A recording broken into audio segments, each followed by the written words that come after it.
Lansia sehat, mandiri, sejahtera. Lansia sehat, mandiri, sejahtera. Gitu. Baik, terima kasih Ibu sudah tuh. Semoga tambah semangat lagi. Untuk selanjutnya saya akan bertanya kepada ibu-ibu semuanya nih yang ada di sini. Yang ada di rumah itu siapa aja Ibu? Ibu Rina, coba yang ada di rumah ada siapa saja? Coba Ibu Rina. Suami sama anak 2. Suami, anak 2. Terus siapa lagi? Udah. Ibunya, mertuanya? Di kampung, Pak. Oh, berarti ada ya. Oh, iya. Ini ada mertua. Mertua cuma di kampung tapi masih ada ya? Masih. Ada. Terus 2, Bu Ais. Suami. Yang suami. Anak 3. Suami, anak 3. Terus siapa lagi? Mertua atau itu masih ada? Ada. Tinggalnya masih apa?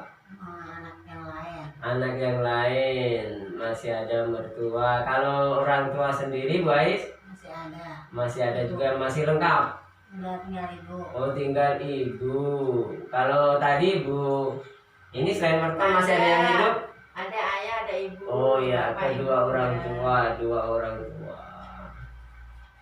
tua, dua orang tua.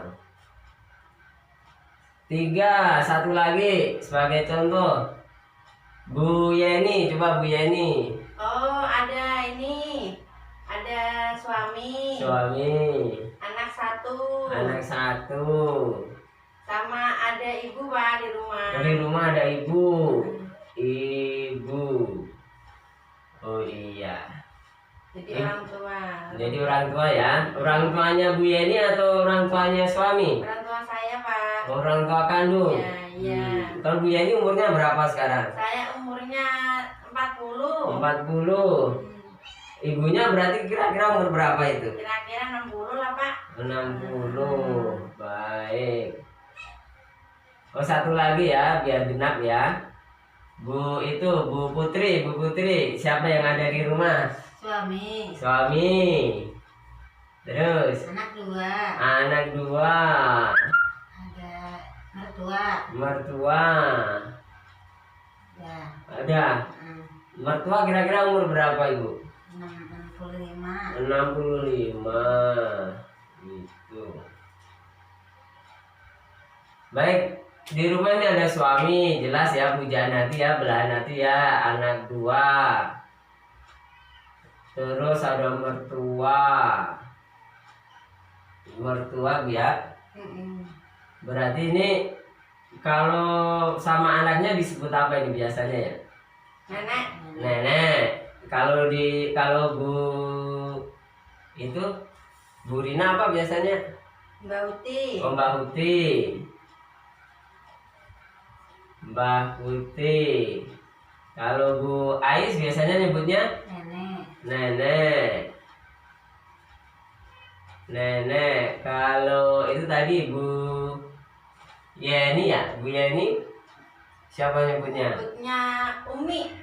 Oh, Umi. Waduh, ini suami nih, Umi nih kayaknya. Bu Putri? Nenek juga sama ya dengan Bu Ais ya? Iya. Baik ibu-ibu semuanya yang hadir di sini ada berapa orang nih? 21 orang ya. Kita perhatikan dari tadi dari 4 orang yang sudah jawab. Di rumah itu rata-rata ada suami, anak, dan ada orang tua. Nah, orang tua ini yang biasa kita sebut kalau memang sudah ini namanya adalah lansia. Lansia itu singkatan dari lanjut usia. Baik ibu-ibu. Biasanya nih nenek-nenek itu ada di mana itu biasanya? Maksudnya tinggal di mana? Misalkan nih 1, misalkan kalau dari 4 orang ini berarti tinggal bersama anak. Tinggal bersama anak. tinggal bersama anak. Terus ada juga yang seperti, adakah yang tinggal sendirian? Misalkan tetangga ibu, ada yang sendirian kan? Ada. Sendirian ya? Ada suami istri, nenek-nenek, anaknya udah ke Jakarta atau ke Bogor ya? Atau ke mana? Ke Jawa Timur gitu ya? Tinggal suami istri atau sepasang, anaknya pada merantau. Terus 3, ada juga yang apa itu? Tinggal sama cucu. Tinggal sama cucu, tinggal dengan cucu. Iya. 4, kalau yang anaknya nggak mau itu biasanya, atau sudah merasa nggak sanggup, biasanya tinggal di mana? Di pantai asuhan. Panti apa? Panti asuhan, panti jompo, ayo. Ada Joko. Panti? Joko. Ini lebih pintar ibu ini nih, Bu Putri nih. Tinggal di panti jompo atau panti Ureda ya? Iya. Panti Ureda. Tinggal sama anak, alhamdulillah ada yang merawat. Suami istri ya masih alhamdulillah ada saling menjaga. Tinggal sama cucu, alhamdulillah ada masih dari keturunannya yang mau menjaga. Tinggal di panti jompo ada orang yang merawat. Paling sayang di nomor 5 misalkan lontang tuh kan masih banyak nih, kita lihat ada lansia apa namanya, ngemis atau apa, terlantar ya, lontang lantung. Ih, nakal kamu. Lantung, terlantar itu. Nah itu 1 biasanya ini anggota keluarga. 2 biasanya lansia itu tinggal di mana gitu ya. Yang 3, saya mau minta pendapat dari 2 orang nih. Keadaan lansia di sekeliling ibu, dari Bu Rina dulu. Biasanya seperti apa keadaan lansia di sekeliling ibu? Keadaannya baik, Pak. Baik, terurus. Ya, hidup sama keluarganya. Kalau dari keadaan fisiknya? Sehat. Jadi perhatikan lah. Sering sakit enggak? Ya, ada yang sering sakit. Ada yang sering marah-marah enggak? Biasanya. Ya, ada begitu. Ada yang pikun? Ada. Itu namanya lansia, Bu ya, maklum. Kalau Bu itu Bu Ais, keadaan lansia di sekeliling? Baik. Sehat. Ada yang ini enggak? Apa namanya, suka lupa apa begitu? Ada ya. Pikun ya, akhirnya anaknya pada sebel ya. Tapi ya itu anaknya harus sabar. Ya. Terus kadang pergi kemana, tahu-tahu nggak balik sampai maghrib seperti itu ya. Itu namanya lansia, itu sudah pikun dan lupa, tersesat kadangnya.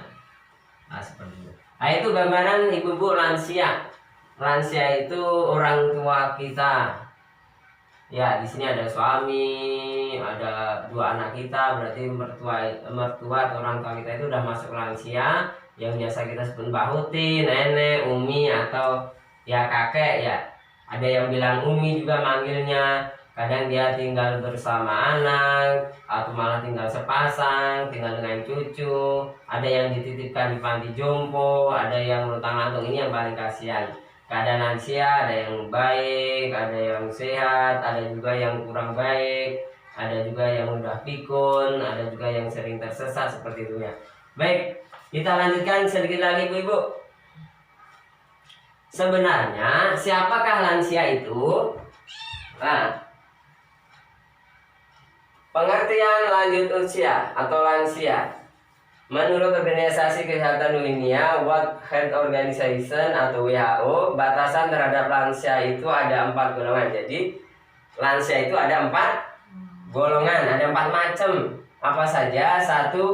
Usia pertengahan, yaitu usia antara 45 sampai 95 tahun. Ini 59, Mbak. 45 sampai 59 tahun. Pinter Ibu Rina. Yang kedua, lanjut usia. Lanjut usia umur 60 sampai 74 tahun. Terus nomor 3, lanjut usia tua. Jadi ada lanjut usia, ada lanjut usia tua, yaitu umur 79 sampai 90 tahun. 75 sampai 90 tahun. Saya ngetes dulu. 75 sampai 90 tahun. Yang keempat, wah ini yang paling tua ini, udah renta, udah kakek apa namanya, ini dan kiki atau ya lansia sangat tua, yaitu di atas 90 tahun. Jarang ada, Pak, Jarang ada ya? Ada. Tapi ya mungkin kalau dia selalu sehat mungkin sampai 100 ada juga. Seperti itu. Sekarang itu 1 menurut WHO, yang kedua adalah menurut Undang-Undang Nomor 13 Tahun 1998. Ketentuan umum pasal 1 ayat 2. Siapakah lansia itu? Lanjut usia adalah seseorang yang telah mencapai usia di atas 60 tahun. Kalau undang-undang di Indonesia yang namanya lansia adalah yang sudah berumur 60 tahun. Catatannya adalah, apakah kalau udah umur 60 tahun, kan KPM semua ini udah bisa masuk PKH, ternyata ada catatan, lansia yang mendapat bantuan PKH adalah usia 70 tahun ke atas. Jadi undang-undang terbaru yang bisa masuk kategori komponen PKH adalah sudah berusia 70 tahun. Pak, orang tua saya udah 69 lebih 5 bulan. Belum. Berarti kurang berapa bulan lagi tuh? 7 bulan lagi. Pak, saya tinggal 2 bulan lagi nih, mertua saya. 1 kakak lagi, 1 rumah lagi. Belum bisa, harus 70 tahun. Ayat ketiga, lanjut usia potensial. Nah, ini ada istilah baru lagi nih, diperhatikan Ibu ya. Lanjut usia potensial, berarti memiliki potensi. Adalah lanjut usia yang masih mampu, udah tua, udah renta, tapi masih mampu melakukan pekerjaan dan atau kegiatan yang dapat menghasilkan barang dan atau jasa. Ada orang tua sudah sama anaknya, ibu istirahat aja di rumah, gitu ya, tinggal menikmati hidup. Nggak mau, saya mau udah biasa bekerja, kata ibunya. Saya mau berdagang, saya mau ngapain, saya mau bersih-bersih, saya mau goreng-goreng. Itu banyak yang seperti itu, orang tua, lansia, tetapi masih potensial, masih bisa menghasilkan, masih bisa produktif. Terus yang ketiga, ayat keempat, lanjut usia tidak potensial. Tadi ada potensial, berarti memiliki potensi produktif.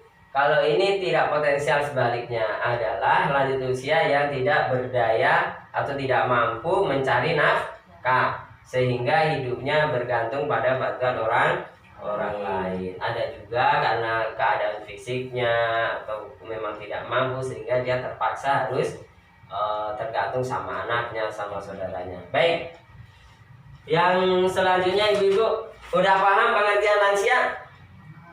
Paham. Nah, udah paham.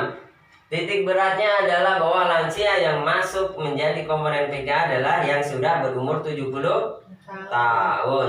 Yang terakhir, mengapa kita perlu peduli dengan lansia? Alah, udah tua nggak ada gunanya, gitu ya kadang orangnya. Tetapi mengapa nih? Yang seharusnya adalah kita harus peduli kepada lansia.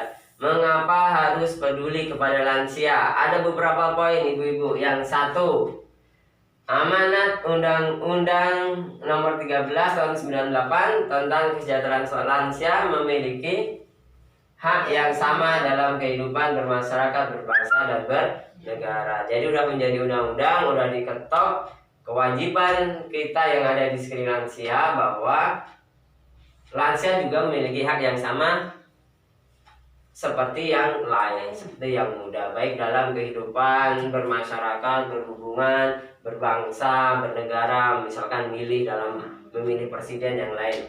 Terus kenapa harus peduli? Jumlah lansia yang terlantar meningkat karena banyak yang nggak sadar, akhirnya banyak yang tidak peduli, akhirnya banyak lansia yang terlantar. Maka dari itu kita harus peduli. Yang ketiga, Kemensos 2005, dari data Kemensos bahwa dari 16 juta, banyak juga Bu ya, 16 juta lansia yang ada di Indonesia, sedikitnya ada 2,8 juta atau hampir 3 juta lansia yang terlantar, dan ada 4,6 juta lansia yang berpotensi terlantar. Bisa menjadi penambahan lansia yang terlantar di masa datang. Terus kenapa kita harus peduli dengan lansia? Data menyebutkan lansia mengalami kekerasan dan penelantaran karena dianggap sudah gak berguna, merepotkan, banyak yang kurang ilmu agamanya sehingga tidak tahu patuh atau taat atau perhatian terhadap orang tua, berbakti kepada orang tua, akhirnya banyak yang mengalami kekerasan karena mungkin nggak sabar ya, dan mengalami penelantaran. Terus selanjutnya, lansia adalah orang tua yang membesarkan dan mendidik dengan kasih sayang. Ini yang harus selalu kita ingat bahwa sebelum mereka menjadi tua itu dulu pernah melahirkan kita, dulu pernah mengasihi kita, dulu pernah memperhatikan kita, bahkan mereka adalah berkat yang menyebabkan kita ada di dunia. Kalau nggak ada mereka, kita tidak ada. Sebagian lansia kurang mendapatkan perhatian dari keluarga. Kalau kita temui di sekeliling kita kok ada lansia yang kurang mendapatkan perhatian, berarti ya kita tugas kita untuk memberikan perhatian. Selanjutnya, lansia adalah potret kita di mana masa yang akan datang. Ini juga nih poin penting. Kalau kita ada lansia, berarti itu adalah kita juga akan seperti itu tahun yang akan datang, berapa tahun yang lagi. Kalau kita nggak perhatian kepada lansia, kemungkinan nanti ketika kita lansia juga tidak ada yang perhatian. Kalau sekarang kita perhatian kepada lansia, insya Allah ketika kita nanti lansia akan ada orang yang memperhatikan, terutama keluarga. Yang terakhir, panti lansia atau jompo terbatas, jadi tidak banyak. Di sini aja ada, Ibu tahu di mana lansia? Apa panti jompo? Di PWRI ya? PWRI, cuma satu ya? Ya. Tuh, satu Kemang aja yang kita tahu cuma satu tuh, sangat terbatas. Oleh karena itu, mari kita tingkatkan kepedulian kita kepada lansia. Baik, mungkin seperti itu Ibu tadi dari pekerjaan lansia, dari keadaan lansia dan yang lain-lain. Semoga dapat dipahami dan kita aplikasikan dalam kehidupan sehari-hari. Sekian dari kami, mohon maaf lahir dan batin. Wassalamualaikum warahmatullahi wabarakatuh. Waalaikumsalam warahmatullahi wabarakatuh.